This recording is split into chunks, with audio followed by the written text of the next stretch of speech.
Explain your Instagram handle because I think it's one of the most creative I've ever seen. Oh, the Nana? Oh, well, it used to be Nana B1396, I think. And I noticed if you pay attention, there's a trend. A lot of like athletes and professional athletes, they like to just put their Instagram name as just their name. And obviously, as Nana, you couldn't do that. So I had to find a way to put the periods in between to just N period, A N AN period, and the and then five A's. A's. Just 5 A's. And So if anybody says, how do you pronounce it? Well, that's it. It's that's it Nana. right there. Nana. There you go.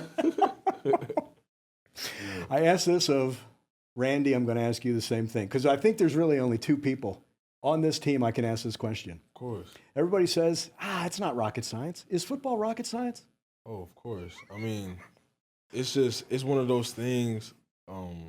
From the outside looking in, it's gonna look like rocket science. Even from the inside looking in, when you're coming from high school or to college and you're trying to progress to the next level, there's different parts of the game or like new parts that are introduced to you that's gonna look like whoa.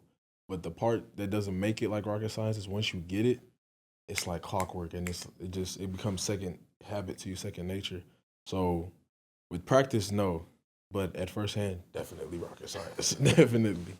And for you literally, Nana, started from scratch in football, correct? Yeah, yes, sir. Where you are now, are you amazed? Oh, definitely. You would have told me this where I'd be about 2-3 years ago, I wouldn't have believed you. I mean, again, and it's all just glory to God, because that's the only person I can thank. About 2-3 years ago, my senior year, I was looking at not knowing if I was gonna go play college football. Then I was lost. I didn't really know I was going. I was working at Foot Locker over the summer. Luckily though, by the grace of God, my high school coach Bob Wager and my late position coach Terry Price, rest in peace. They gave me the opportunity to come here and play, and from there, they just gave me the best advice on how to make the most of our opportunity, and I'm here. So Your coach told Terry that you were going to fit. It wasn't about the talent on the field. yeah, He talked about your character first. yeah, Did he not? yeah, he did. Yeah, he did. I'm surprised you knew that. Oh, yeah. I did a little research. Yeah, but yeah, I remember. I could set the scene for you right now. It was the exit meeting of my senior year, and as a senior, we had to write like what our plans were for the next step. And on my paper, I put I wanted to walk on at Texas A&M University. I had been to the campus. I felt a connection with the school. I was like, you know what, this is where I wanted to be. So my coach, right then and there, like in front of me, as he reads that, he calls Coach Price, and he tells him, I got a kid, said he wants to walk on to A&M. He's gonna be grateful for you. And he's like, give me all these praise. I'm still surreal, like this is really happening. Like he's on the phone, and right there and there, and Coach Price is like, okay, I'm gonna make it happen. And yeah, like you said, yeah, it wasn't a talent thing because obviously I walked on. Don't get messed up though. I mean, I'm not terrible. I'm still a good football player. I was hoping you'd understand. No, the way, yeah, like, I get what you're saying. Yeah. I get what you're saying, but I do understand too, though. Like as a walk on though, like me fitting on the team wasn't necessarily just talent. Like yes, it was the character. And I credit a lot of that to my upbringing with my mother, but also with my high school, the culture that my high school has, our three like pillars: passion, commitment, loyalty. I embraced it from 7th grade because I was in the feeder school too, so I embraced it from 7th grade up until 12th grade, and it helped make me the man I am today. So those pillars, and then you have the pillars here at Texas A&M. Oh, yeah. They dovetail beautifully, don't they? Oh man, they go hand in hand, and that's one thing I say I really appreciated about Coach Elko, and again, this is no jab to Coach Fisher at all, but I noticed the biggest difference that I saw when Coach Elko came with his new pillars. Our pillars are grit, relentless effort, integrity now, and dependability.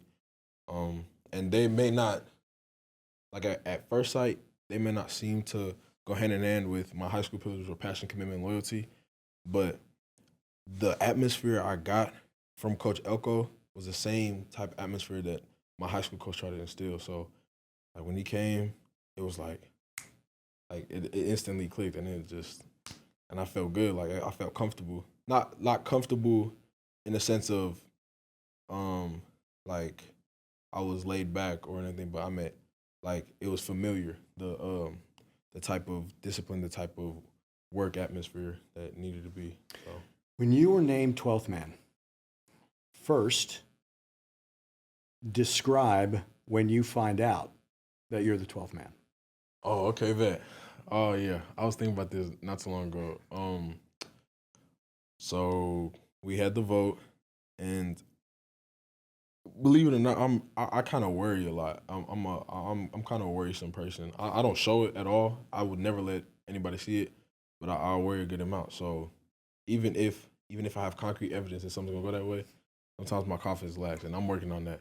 Me and God working on that. But so we voted, and a lot of my teammates keep coming up to me like, bro, you got it, you got it. I'm like, nah, bro, I don't know. And then I guess it was August 5th, Monday, August 5th.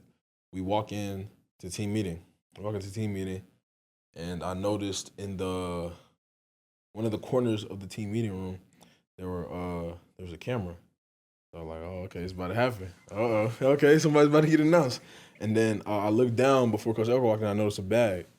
I was like, oh, okay. I was a little nervous, and my teammates like looking at me, like looking back at me. And Coach Elko goes up there. Okay, we got something we got to do. We voted, and it's pretty unanimous. And he's holding his jersey, and then he turned it around. And I got a long last name, so as soon as he turned the corner right there, I said, "Oh man!" And like, I think like that was a surreal feeling because I just hear my teammates erupt, and it was like, "Whoa!" Like this is like now, like I was shocked. I didn't know like this was really happening. And I got up, got down there, shook his hand, took the jersey, and it was like this is me now. Like this is part of my legacy. I'm 12th man. It is a legacy, isn't Yeah. it? Now you're going into your second season Man. as 12th man. Yeah. Still thrilling? Oh, of course. Like even with my teammates, my teammates, they always every little thing, 12th man. Matter of fact, we were doing a workout in the weight room, and the rep count was like 12 reps. And I remember Coach Moffitt, like he's like, "You guys got Aggie reps. I mean, Nana reps." He was saying 12 because it was 12 reps, and like, yeah, like it's just something that I'm not gonna say you don't just get used to, because I feel like every day I step foot on A&M, every day that I'm an Aggie, it's always like I'm also carrying the legacy of the 12th man before me, but I'm also representing the university. I'm representing something bigger than myself. So going into the second year, I still get the same like surreal feeling as always. I can't wait for that first game. Can't wait to hold that flag. But I also feel like I also get like sometimes I have to sit back and like reflect, because sometimes I forget like wow, like I'm in this position, like because it's just an honor. Like you got to like sometimes take yourself, like me of all people, like my team has really looked at me, because we got a plethora of great walk-ons in my opinion that could have been, what I'm saying, in this position. But like I take back, I'm like, wow, my teammates really respected me this much to give me this honor. So You use that word respect, and I whether you've taken the opportunity now or if you will in the future, like that respect from your teammates and your coaches. Everyone I think they may have been happier for you. From, the first person that I saw who was thrilled for you was Nick.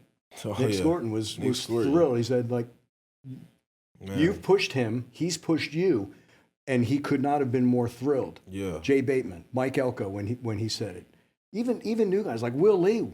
These are guys who don't know you as long. That leaves an impression, doesn't it? No, definitely. And to your point too, especially with Nick and Will, and I mean a little bit the coaches too, but especially with Nick and Will. Nick and Will, up until that point, I had only known them for 8 months.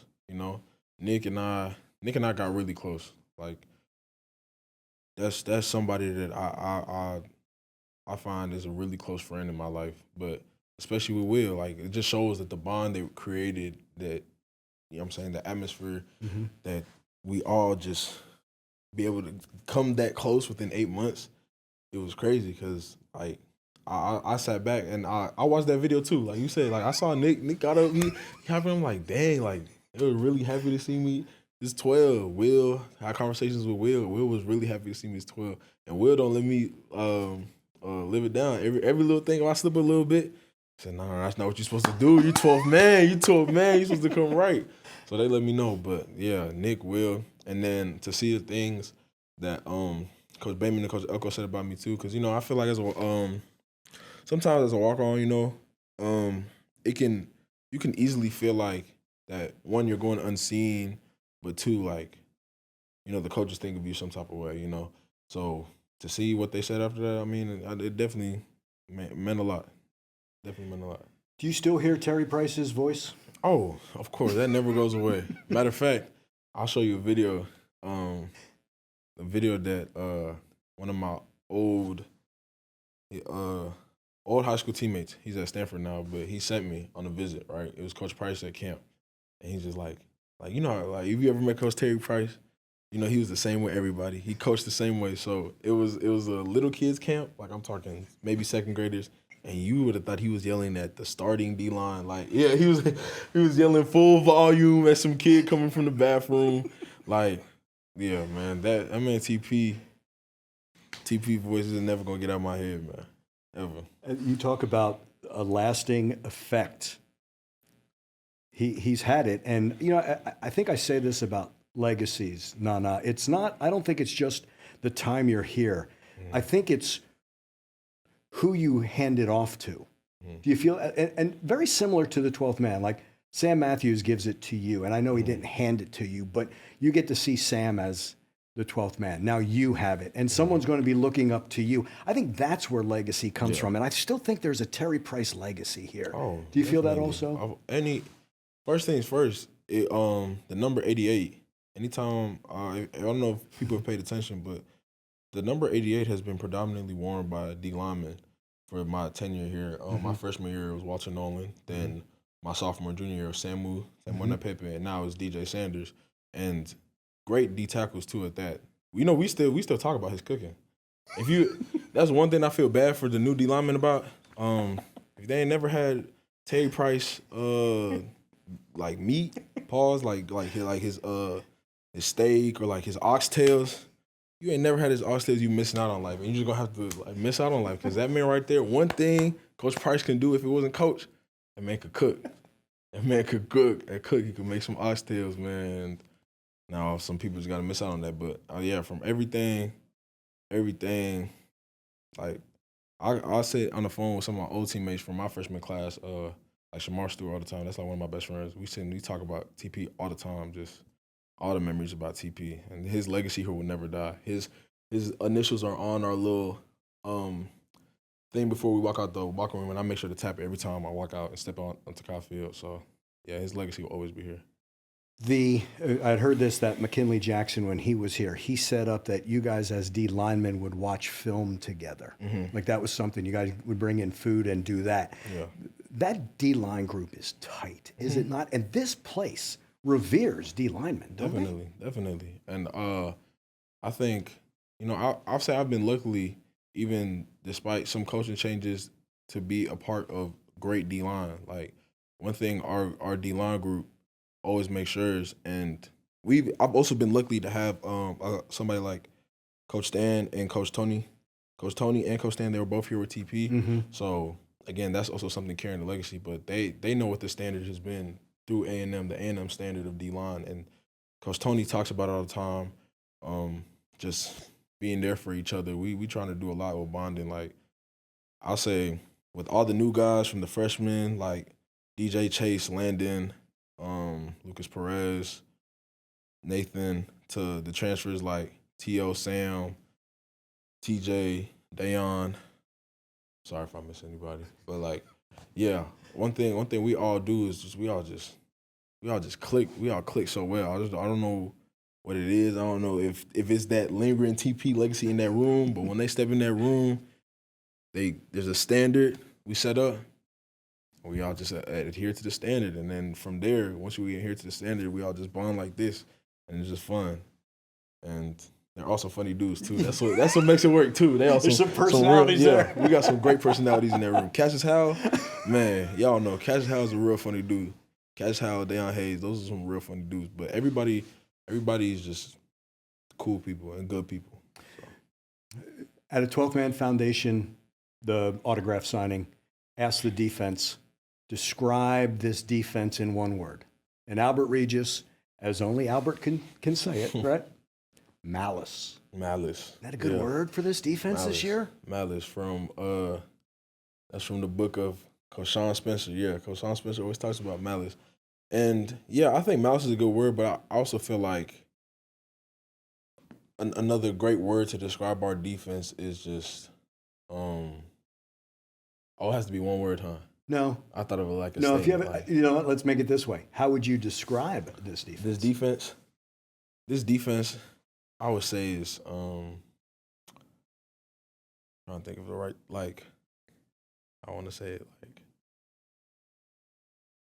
I mean, real life, I'm being honest, I feel like we just got a badass defense.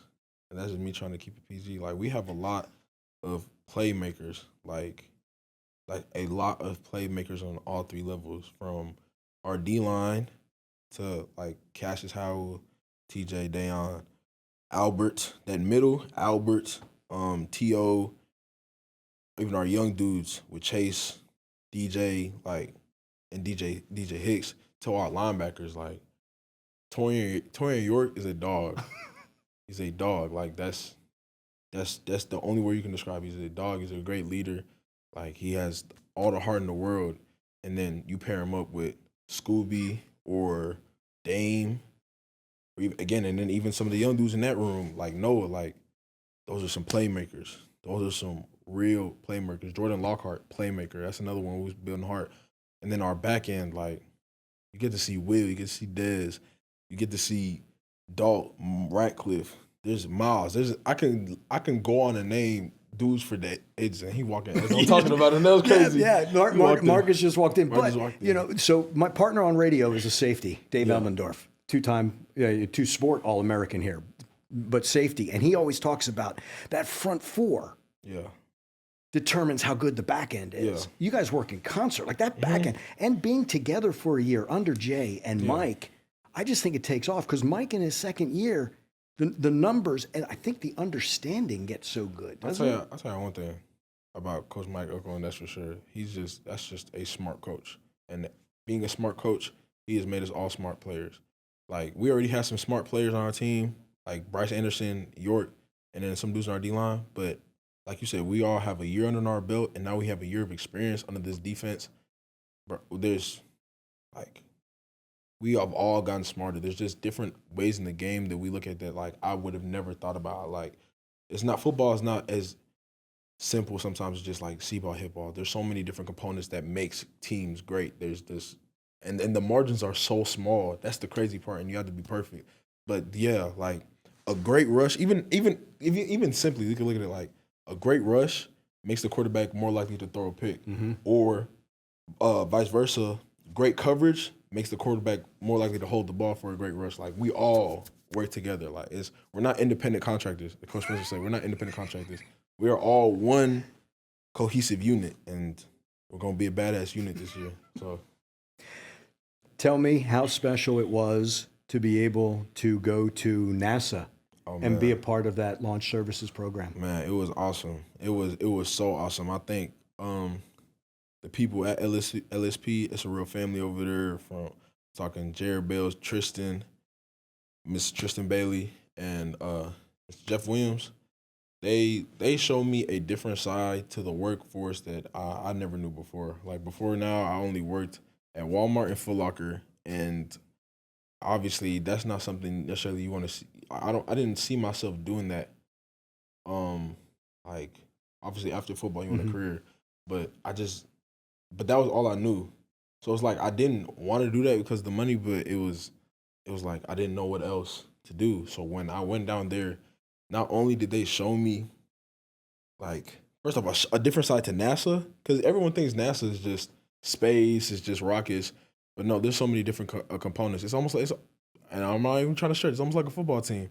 Like, and when I say football team, I mean like support staff too. So, like, yes, you have players, but you also have coaches, you also have trainers, you also have people with media. Like, there's all these components that go to a successful football team the same way with NASA.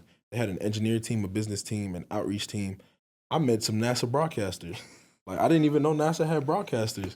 And they just showed me that, one, like, even someone with myself that I'm not, don't get me started, I'm a smart dude. You know what I'm saying? I'm not an aerospace engineer. I'm not like Randy. But somebody like me could work at an organization like NASA, and it opened my eyes. It gives me hope. Like, yeah, like I can go work. You've melded engineering and business, correct? Yes, sir. That's a brilliant combination. No, definitely a brilliant combination. It's definitely I'm so glad for ID, because I wouldn't know if we didn't have an industrial distribution program here at Texas A&M. I don't know what I'm doing right now. I thought I wanted to do mechanical. Between me and you, I just didn't know that was gonna happen. I mean, of course, if I put my mind to it, I could do it. But I mean, if I'm being honest, I'm a social dude. I don't know if I have that much.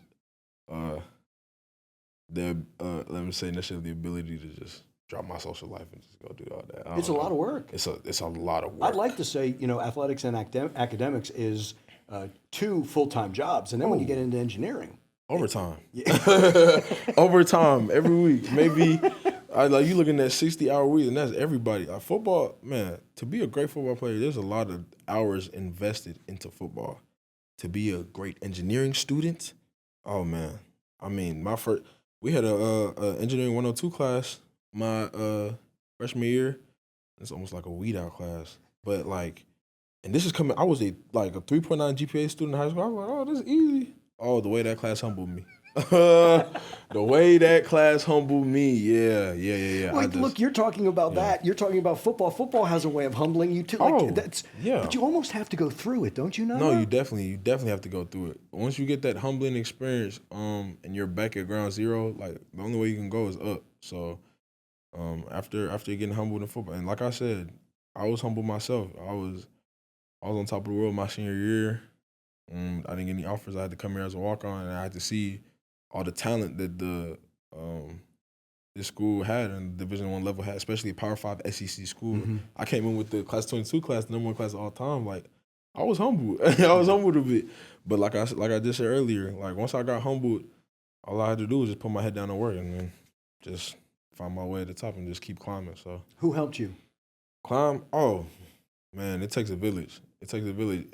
People say it takes a village to raise a child, but even as a young adult, I mean, like I said, from Coach Price to my high school coach, Coach Adley Shagapur, to some of my teammates. I got really close with Shamar Stewart. Mm-hmm. That's like a brother to me now, but he helped me push myself day in, day out. Same with Nick Scorton, Toria York, Coach DJ Durkin, Coach Tony, this whole coaching staff. Everybody that I've met along this way to the point I am today has helped me in some facet, especially Sam Matthews too.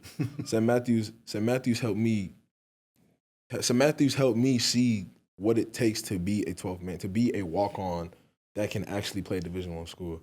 So he is the one who showed me okay, I got to go work. I got to do this. That was Sam. Nick, Shamar Turner, Fadil Diggs, LT Overton, Walter Nolan, all these names, Cassius Howes, they show me the skill set or what I need to be able to do to get on the field as a D lineman. And I'm saying I'm still working on that. And then somebody like Torian York, he shows me, I don't think people know how much work he puts in to football off the field. And the work that he puts in to be in the position he is today, he showed me what it takes to really be a leader and to go and get what you want and what you desire. Torian York is definitely one of the hardest workers I know, in life. The people who make it look easy, we don't see the work. I call it the work in the dark. Man, and that man works in the dark. And him, along with Coach DJ Durkin, Coach Elko, just helping me look at the game differently. Everybody that I've encountered just helped me in some facet just get to where I am today. So what I'm trying to envision now, if Nana were still playing soccer, what position would you be playing? Oh, definitely a striker. I'm a go-getter. I'll go get a goal. That's my first sport. That was my first love. And my feet are nice. I'm confident in myself when it comes to soccer for sure. But you need those feet on the D line. This, it's not just brute upper body strength, correct? So it's helped you, hasn't it? Of course it has. That's one thing too that I think my high school coaches for instilling in me. They try to make us. I ain't gonna say try. They definitely made us. But if you're a football player, you at least ran track. They try to get you, encourage you to play as many sports as possible because, like for example, the fundamentals you may learn in basketball or like wrestling can help you move your feet as an O lineman or tackle as a linebacker, and they all go together. Track, you're running during the offseason, you're getting faster. Football's a game of speed. It's short area bursts like basketball, constant jumping, plyos.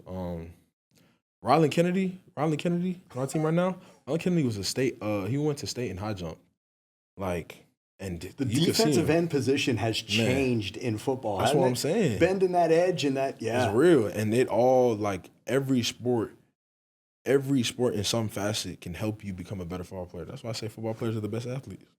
I want to see a Nana soccer goal celebration. That's what. Soccer goal celebration? Have you thought about that? Like what your celebration would be? Yeah, I don't know. I got a list in my head. I think I sit and daydream on just celebration. I feel like every football player does. But I'll definitely get to work on that. A soccer goal celebration. I'll definitely get to work. So mom is more comfortable with you playing football now? Yeah, oh, definitely. That's my rock. Man, it took us a minute. It definitely took us a minute because her biggest thing was just, of course, my health and my, she has seen like the longevity of the NFL and how that's not necessarily something that you should try and put all your eggs into because there is life after football. But it was a coach in junior high that had told her, because, I was playing soccer at the time, It had told her that soccer had more concussions than football. And then, I don't know, it made her look the other way, and she gave me a shot. And one thing I commend her about, too, is she kept me in it or allowed me to stay in it because she saw how much I loved the game. And that meant the world because she could have easily been like, you know what, nope, I'm not doing this, and just killed my dreams right there. But no, he held me down. My mom was working a job at Delta. She had to move out the state to Atlanta at the time, but she was still finding ways to come to my games. Like, my mom is my superhero, and she's definitely way more comfortable now. She made me in her little 12-man shirt. She got my face on her shirt, so yeah. You're part of the 12th-man family. You're part of the Aggie football family. You're part of A&M family, right? When all is said and done, where do you see yourself? In life, put it simply, I just want to hope that one, I'm a as good of an example I can be of like a follower of God. Two, I want to be a great father. I want to be a great husband, and I still want to be a great brother and son to my family. And I leave it that broad because there's a million ways to kill a cat. I don't know if I could be doing that through football. I don't know if I could do that through just working in industrial distribution. But as long as those boxes are checked in my life, I'll be happy. Thank you for doing this. Thank you. Absolute man. pleasure. Thank you so much. You bet.